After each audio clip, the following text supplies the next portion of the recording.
नमस्कार आणि welcome to the new vlog of the तना निखिल. मी तना तुमचं अगदी मनापासून स्वागत करते आपल्या आजच्या एका नवीन व्लॉगमध्ये. ॲक्च्युली मागच्या काही दिवसापासून व्लॉग येत नाही आहे. खूप सारे DMs येत आहेत, कमेंट्स पण खूप साऱ्या होत्या. त्याच्यामुळे मी एक शॉर्ट आणि रील पोस्ट केला होता की नक्की काय झालं आहे. तर त्यावर पण इतके सारे प्रश्न आले, त्यावर पण तुम्ही नाराज झाला की मी नाही सांगते काय झालं. तर झालं असं होतं की माझ्या मोठ्या जाऊबाई आहेत, त्या अचानक वारल्या आणि मनात ध्यानात नसताना अगदी चालतं बोलतं माणूस जातं त्या प्रकारे काहीतरी झालं आणि खूप शॉकिंग होतं. ॲक्च्युली गोष्टच कोणाला डायजेस्ट होत नव्हती. त्यामुळे इथं कसं झालं काय झालं ते एक्सप्लेन नाही बरोबर वाटत मला इथे करायला, त्याच्यामुळे मी नाही करत आहे. पण तीच एक गोष्ट होती अगदी घरातलं आमच्या, त्यामुळे आणि मी तिकडेच होती 2-3 दिवस सिन्नरला. तर त्याच्यामुळे मग ती ब्लॉग पोस्ट करायची माझी खरंच परिस्थिती, मनस्थिती आणि ती योग्य वेळ पण नव्हती की इवन मला ती पोस्ट पण टाकू वाटली नाही की असं असं झालं आहे म्हणून मी काही दिवस व्हिडिओ येणार नाही. मला ते करायला पण खूप ऑकवर्ड म्हणा किंवा ते अजिबात बरोबर नव्हतं वाटत. त्याच्यामुळे मग मी खरंच काही शूट केलं नाही आणि मी अजूनही सिन्नरलाच असते. बट झालं असं की मी शनिवारी मला आईंचा फोन आला की असं त्या आजारी आहेत दवाखान्याचा. मी दवाखान्यात गेली तोपर्यंत जे काही होतं ते झालेलं होतं. मग मी तशीच पुढे गेली, म्हटलं पुढे जाऊन थोडं आवरायला वगैरे आणि बाकी मदतीला वगैरे. आणि 2 दिवस मी तिकडेच होती. तर आई आली नंतर, त्याच्यामुळे आईला वरती माझं जे सामान सापडलं ना ते ती घेऊन आली. पण या गडबडीत माझं जे प्रमोशनचं सामान होतं ते तिला काही आयडियाच नाही ना की तिचं हे कोणतं प्रमोशनचं प्रॉडक्ट आहे काय, तिला काहीच माहीत नाही. त्यामुळे तिने त्या गोष्टी काही बरोबर आणल्या नव्हत्या. त्यामुळे मग झालं असं की ब्रँड शूट माझा एक शनिवारीच जाणार होतं, म्हणजे एक रविवारी लाईव्ह करायचा होता व्हिडिओ. तर ते मला कंटिन्यू मेसेज करत होते शनिवारी की अप्रुव्हलला पाठवा. तर मी खूप रात्री त्यांचा मेसेज बघितला. त्यांना म्हटलं शक्यच नाही, माझ्या घरची आत्ताची परिस्थिती खूप वाईट आहे. तर ते म्हणे ठीक आहे. मग त्यांनी पुश केलं की संडेला तरी पाठव. बट संडेला एक तर माझ्याकडे प्रॉडक्टही नव्हतं आणि शूट असतं तरी ते शूट करण्याची परिस्थिती पण त्यावेळची तशी नव्हती. त्यामुळे मग मी खूप पुश केला त्यांना. बट ॲट द एंड जे मधले लोक असतात त्यांचा पण जॉब त्याच्यावर असतो, त्यांना पण वरतून बोलणे ऐकावे लागतात. त्याच्यामुळे मग मी इकडे आली सोमवारी की करूयात शूट, कारण तिथे शूट करणे शक्य नव्हतं. ॲक्च्युली आई 2 दिवस मुक्कामी राहिली होती सिन्नरला, कारण मला आणि आईला तिकडच्या घरी जावं लागायचं. आमच्या मागेच घर येते. मग आई सखीला सांभाळायला थांबली होती आमच्या घरी. मग मी आणि आई सोमवारी आलो. इवन सोमवारी निखिल पण आला होता पुण्याला. बट त्याला पण यायला लेट झालं, कारण त्याला पण हँडओव्हर वगैरे द्यायचा होता. सगळीच गडबड होती. आता आज मी चालली आहे परत सिन्नरला. माझं जे काही उरलेलं सामान होतं, जे आईला सापडलेलं नव्हतं ते सगळं घेऊन चालली आहे. आता मी चालली आहे तर फायनल चालली आहे. सिन्नरहूनच मी पुण्याला जाणार आहे. त्याच्यामुळे आज सकाळपासून माझी आई पण इतकी जास्त इमोशनल झाली, कारण मी डिलेवरीनंतर पहिल्यांदा इतके दिवस राहिली इथे.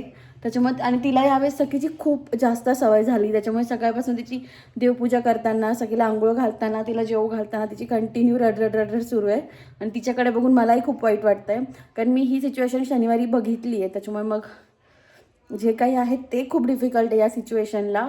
काहीतरी वेगळंच होणार होतं. मी मंडेला पुण्याला जाणार होती, निखिल येणार होता, सगळं हॅपीनेस होता. बट द सिच्युएशन जी आत्ता आहे ती ॲक्च्युली खूप मागे पुढे आहे. त्याच्यामुळे इवन मी हे पण कधी पोस्ट करेल कधी नाही मला काही माहीत नाही. पण आता वाजलेत 9 आणि आता मी निघते. मला घ्यायला येतात आमचे ड्रायव्हर काका.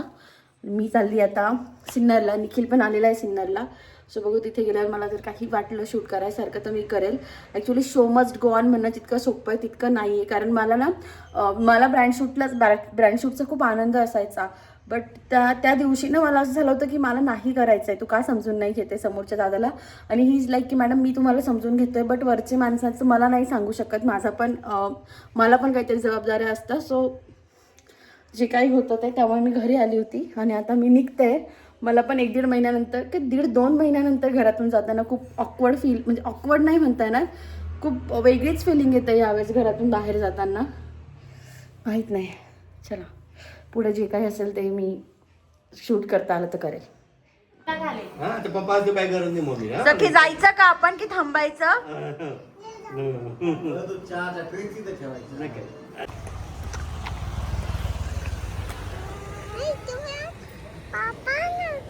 कोण आला? पापा फोन मध्ये.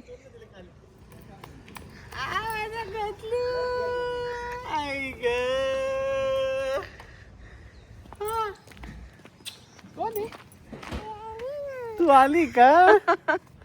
गोतलू ग. तिला ना कन्फ्यूज होतोय तू फोनमध्ये का बाहेर अजूनही. हा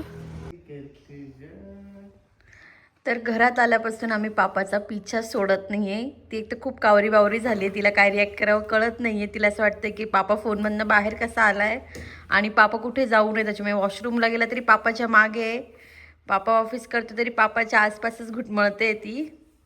परत जाशील का निखिल माझ्या लेकीला सोडून असं. ती कंटिन्यू त्याच्या मागे पुढे फिरतीये. हे बघा सखी मम्माकडे ये ना थोडा वेळ. सखू अरे मम्माकडे ये ना थोडा वेळ. लक्षही नाही आमचं मम्माकडे आज. तो मला बोलला की ते ठीक आहे मग तुम्ही पुढे चेक करा म्हणे आणि मग मे बी त्याच्यामुळे त्यांनी केलं नसेल बहुतेक.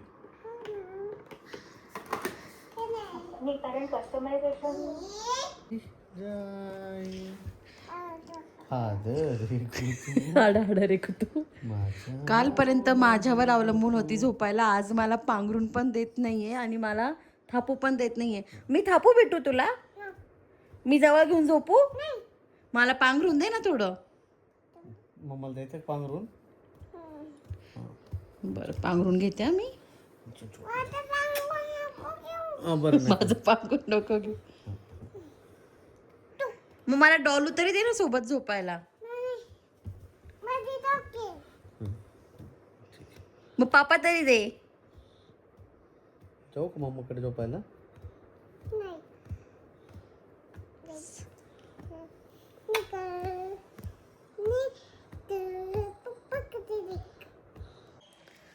तर हा व्लॉग ना मी काहीतरी मंगळवारी किंवा बुधवारी सुरू केला होता. संडे जेव्हा फिनिश करते आहे.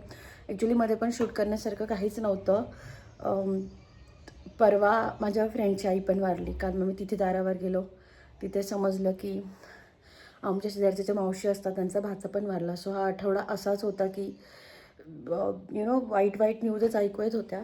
सो असं पण काही नव्हतं. सखीचं आणि निखिलचं पण शूट करायचं म्हणाल तर आम्ही कंटिन्यू तिकडे आमच्या मोठ्या घरी. त्याच्यामुळे मग इथे असं काही नाहीच आहे आम्ही सोबत. इवन आमचं निखिलचं नीट बोलणंही होत नाही आहे या काइंड ऑफ आहे. त्याच्यामुळे सखीच्या आणि निखिलच्या पण जेव्हा तो स्टार्टिंगला आला होता तेव्हा काहीतरी थोड्या मुवमेंट्स मी घेतल्या होत्या. त्याच्यानंतर खरंच नाही वेळ मिळाला कारण डबे वगैरे करायचे असतात. सगळी त्याची घाई असते.